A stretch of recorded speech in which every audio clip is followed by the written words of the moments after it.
മലയാളത്തിന്റെ മഹാനടനായിരുന്ന സാഹസിക നടനായിരുന്ന അപകടത്തിൽ മരണപ്പെട്ട ജയന്റെ മരണത്തിന്റെ കേസ് പുനരന്വേഷണം ആവശ്യപ്പെട്ട് സാമൂഹിക പ്രവർത്തകനും ജീവകാരുണ്യ പ്രവർത്തകനുമായ ശ്രീ മഹേഷ് വടക്കാഞ്ചേരി ഹൈക്കോടതിയിൽ ഹർജി സമർപ്പിക്കുകയാണ്.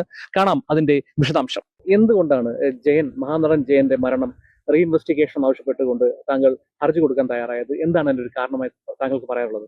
കാരണം ഇന്നും നമ്മുടെ മനസ്സിൽ ജയൻ സാർ എന്ന് പറഞ്ഞാൽ എല്ലാവർക്കും ഇഷ്ടപ്പെടുന്ന ഒരു നടനാണ്. അതെ അല്ലേ? അപ്പൊ നമുക്ക് നമ്മുടെ മാതാപിതാക്കൾക്കായാലും അല്ലെങ്കിൽ നമ്മളെ അച്ഛനായാലും അല്ലെങ്കിൽ മറ്റുള്ളവർക്കായാലും ഇങ്ങനെയൊക്കെ സംഭവിച്ചാൽ നമ്മൾ വെറുതെ ഇരിക്കാറൊന്നുമില്ല. അന്നത്തെ കാലഘട്ടം എന്ന് പറഞ്ഞാൽ ഈ അന്വേഷണം തൃപ്തികരമല്ല. അന്ന് ടെക്നോളജി ഇല്ല. ഇന്ന് അതല്ലല്ലോ. ഇന്നത് നമുക്ക് അന്വേഷിച്ചാൽ തീർച്ചയായിട്ടും അതിന്റെ എന്തെങ്കിലും ഒരു ഇത് കണ്ടെത്താൻ പറ്റും. പക്ഷെ അതിന്റെ ആൾക്കാരൊക്കെ പോയെങ്കിലും എവിടെയെങ്കിലുമൊക്കെ എന്തെങ്കിലുമൊക്കെ ഉണ്ടാവും. എങ്കിലും ഞാനിപ്പോ ആവശ്യപ്പെട്ടത് ഇത് തന്നെയാണ്. കാരണം വേണമെന്നുള്ളതാണ്. കാരണം അതിനകത്ത് അദ്ദേഹത്തിന്റെ മരണം നമുക്ക് തന്നെ അറിയാം. ആ ഷൂട്ടിങ്ങിൽ പറ്റിയ ഒരു അപാധ, അത് അന്നത്തെ ആ ഒരു ലൊക്കേഷനിൽ ഉണ്ടായ ഒരു കരുതിക്കൂട്ടി ആ ലൊക്കേഷനിൽ ഉണ്ടാക്കി വെച്ച ഒരു സാഹചര്യമാണ് അദ്ദേഹത്തിന്റെ മരണത്തിന് കാരണമായത്. ആ ലൊക്കേഷനിൽ അത് വളരെ പറയുന്നത് അദ്ദേഹം സാധാരണ ഫസ്റ്റ് ടേക്കിൽ ഓക്കെ എന്നാ പറയുന്നത്. ഫസ്റ്റ് ടേക്കും സെക്കൻഡ് ടേക്കും തേർഡ് ടേക്കും ഓക്കെ, പിന്നെ നാലാമത് പിന്നെ ഇത് എടുക്കേണ്ട ആവശ്യമില്ല. അതൊക്കെ സംശയത്തിന്റെ അതിനൊക്കെ തീർച്ചയായിട്ടും ഒരു ഇത്രയും അപകടകരമായ ഈ ഒരു ആക്ഷൻ അല്ലെങ്കിൽ ഒരു ആക്ട് അല്ലെങ്കിൽ ആ ഒരു ഷൂട്ട് അങ്ങനെ എടുക്കേണ്ട ആവശ്യമില്ല. എങ്ങനെയല്ലോ കാട്ടിക്കൂട്ടി അത് എടുക്കാം. കാരണം അത് ആ ഒരു മനുഷ്യനെ രക്ഷിക്കാനാണെങ്കിൽ ആവശ്യമൊന്നുമില്ല. ആ മനുഷ്യനെ രക്ഷിക്കാനാണെങ്കിൽ നമുക്ക് അങ്ങനെ എടുക്കേണ്ട ആവശ്യം വരുന്നില്ല. പറഞ്ഞ മനസ്സിലായി? അപ്പൊ അത് എടുത്തത് തന്നെ അയാളെ ഏതെങ്കിലും രീതിയിൽ അപാകപ്പെടുത്താൻ മനസ്സിൽ ഉദ്ദേശമുള്ളത് കൊണ്ടായിരിക്കും അദ്ദേഹത്തിന് അത്രയും ഈ അപകടം പിടിച്ച ഈ ഒരു ഷൂട്ട് അദ്ദേഹത്തെ ബാലങ്കി നായർ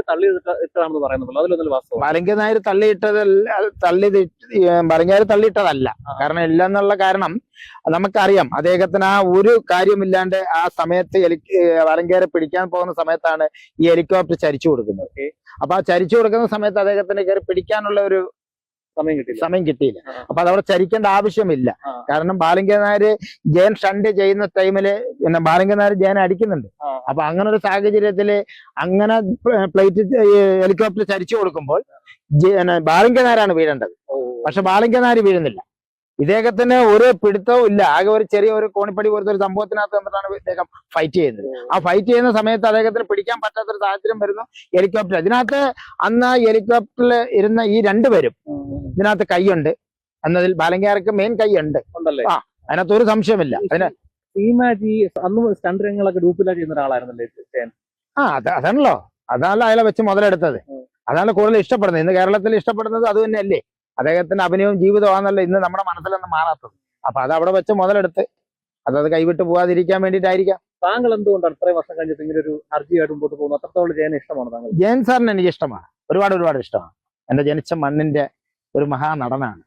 ആ മഹാനടനോട് എനിക്ക് ഒരുപാട് ഇഷ്ടമാണ്. അതെനിക്ക് ഇരിക്കാൻ പറ്റില്ല. അപ്പൊ അതുകൊണ്ടാണ് ഇദ്ദേഹത്തിനൊരു ഹർജി കൊടുക്കുന്നത്.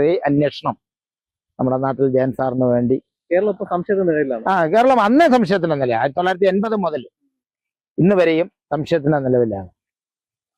ആ സംശയത്തിന്റെ നിലവിൽ നിൽക്കുന്ന കാലം വരെയും നമ്മുടെ കേരളത്തിലെ ജനങ്ങൾക്ക് അതിൽ നിന്നൊരു നീതി കിട്ടാൻ സാധ്യത കുറവാണ്. അപ്പൊ അതുകൊണ്ട് അന്നുള്ള കാലഘട്ടത്തിലുള്ള ആൾക്കാർ കംപ്ലീറ്റ് പോയി. ഇനി നമ്മൾ അത് അന്വേഷിച്ച് കണ്ടെത്തിയാൽ പോലും നമുക്കൊരു നീതി കിട്ടും. ഇനി പോയവർക്കൊരു നീതി കിട്ടാൻ അല്ലെങ്കിൽ അവർക്കൊരു കുറ്റക്കാരൻ നമുക്ക് പറയാൻ പറ്റത്തില്ല.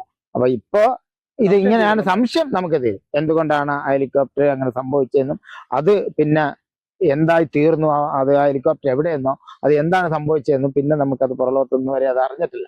അതുകൊണ്ട് അത് അന്വേഷണം ആവശ്യമാണ്. അതെ. എടാ മുരളി ജയൻ എന്ന് പറയുന്ന നീ ആ ജയൻ അങ്ങ് മാറ്റി വെച്ചിട്ട് മുരളിയോടാണ് എനിക്ക് പറയാനുള്ളത്.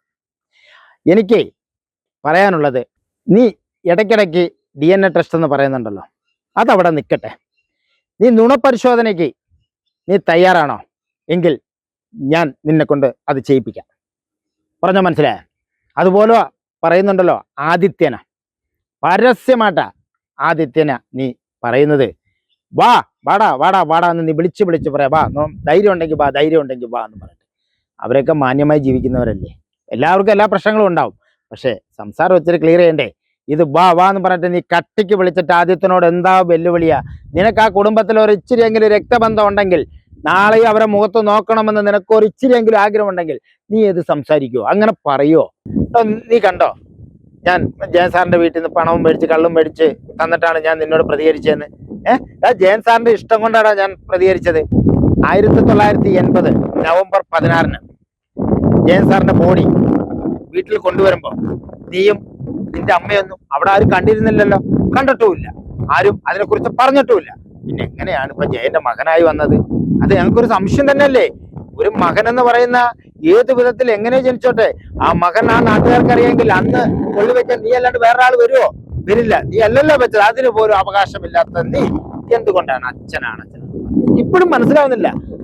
അതുകൊണ്ടാണ് നിന്നോട് വീണ്ടും ഞാൻ ചോദിക്കുന്നത്, അന്ന് എവിടെ പോയിരുന്നോ?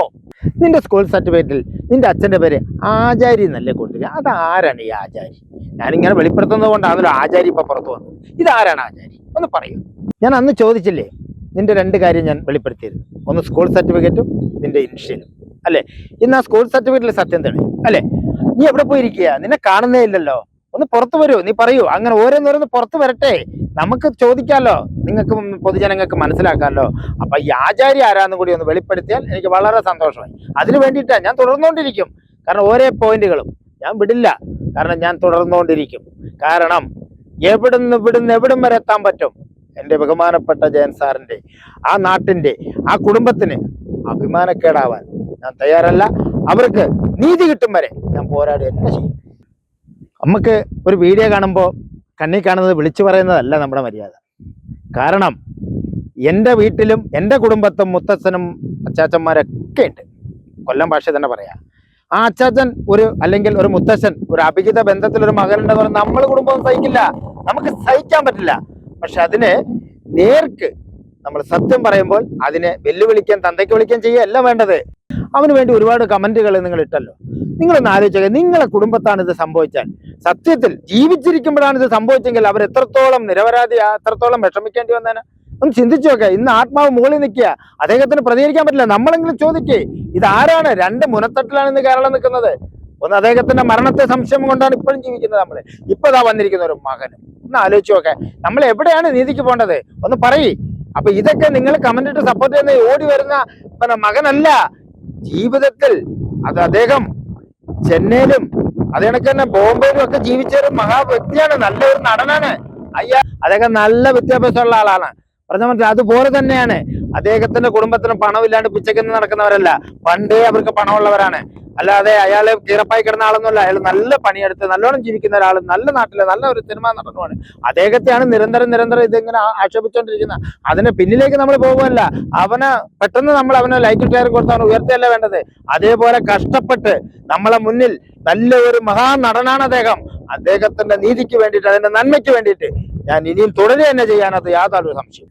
എന്റെ വീഡിയോ കണ്ടിട്ട് ഒരുപാട് പേര് ജയന്റെ സുഹൃത്തുക്കൾ എന്നെ വിളിച്ചിരുന്നു. അവരൊക്കെ പറയുന്നത് എന്താ അറിയോ? ജയൻ സാറ് സിനിമയിലും അതേ കണക്ക് തന്നെ ബോംബെയിലും ഒക്കെ കിടക്കുമ്പോൾ ഇതിനൊക്കെ പോവാത്ത ഒരാള് പിന്നെ ഈ വേലക്കാരിയുടെ പുറക്കെ പോകേണ്ട ആവശ്യമില്ലല്ലോ എന്നാണ് അവരെല്ലാം പറയുന്നത്. സത്യമല്ലേ? എപ്പോഴോ നാട്ടിൽ എപ്പോഴെങ്കിലും എത്തുന്ന ആ പാവപ്പെട്ട ജയൻ സാറിന് ഇങ്ങനെ ഒരു ബന്ധമുണ്ടെന്ന് പറഞ്ഞ് ജനങ്ങളെ കബളിപ്പിക്കുമ്പോൾ ഒന്ന് ചിന്തിച്ചു നോക്കേ, വളരെ മോശകരമാണ്. ഞാൻ ആരോടും വഴക്കിനോ അല്ലെങ്കിൽ ചീത്ത വിളിക്കോ പ്രശ്നത്തിനോ ഒന്നുമല്ല. നമ്മൾ സ്നേഹിച്ച, നമ്മളെ മനസ്സിൽ കൊണ്ട് നടന്ന 80 കാലഘട്ടം വരെയും ഇപ്പോൾ അദ്ദേഹം നമ്മുടെ ആത്മാവിനെ സ്നേഹിക്കുന്നു. പക്ഷേ ആ 80 കാലഘട്ടങ്ങളിൽ നമുക്ക് മറക്കാൻ പറ്റില്ല. ഒരു സിനിമാ നടന്മാർക്കും അനുഭവം വരാത്ത രീതിയിലാണ് അദ്ദേഹത്തിന്റെ മരണം. അത് ഇന്ന് നമ്മൾ ദുഃഖിക്കുന്നവരാണ്. അതുകൊണ്ടാണ് അദ്ദേഹത്തിന് നമ്മളെപ്പോലുള്ളവരല്ലാണ്ട് ഈ മണ്ണിൽ നല്ല മഹാനായ ഒരു നടൻ മരിച്ചു പോകുമ്പോൾ അദ്ദേഹം സാധാരണ ഒരു മരണമല്ല. അദ്ദേഹത്തിന്റെ മരണം ഒരു അപകട മരണമാണ്. ആ മരണത്തെ പോലും നമ്മൾ ഇന്നും വെറുതെ വിടുന്നില്ല. പക്ഷെ എങ്കിൽ പോലും ഞാൻ പറയുകയാണ്, അദ്ദേഹത്തിന്റെ ആത്മാവിന് വേണ്ടിയിട്ട്, ആ ആത്മനിത്യശാന്തിക്ക് വേണ്ടിയിട്ട് ഈ ഒരു അപരാധം കൂടി അദ്ദേഹത്തിന് നമുക്ക് കൊടുക്കാൻ കഴിയില്ല. നമ്മൾ സ്നേഹിക്കുന്ന നമ്മുടെ ജയൻ സാറാണ്. ആ സാറിന്റെ നീതിക്ക് വേണ്ടി നമ്മൾ ഒന്നിച്ച് നിൽക്കണം, നമ്മൾ പോരാടണം. അതാണ് എനിക്ക് അവസാനമായിട്ട് പറയാനുള്ളത്.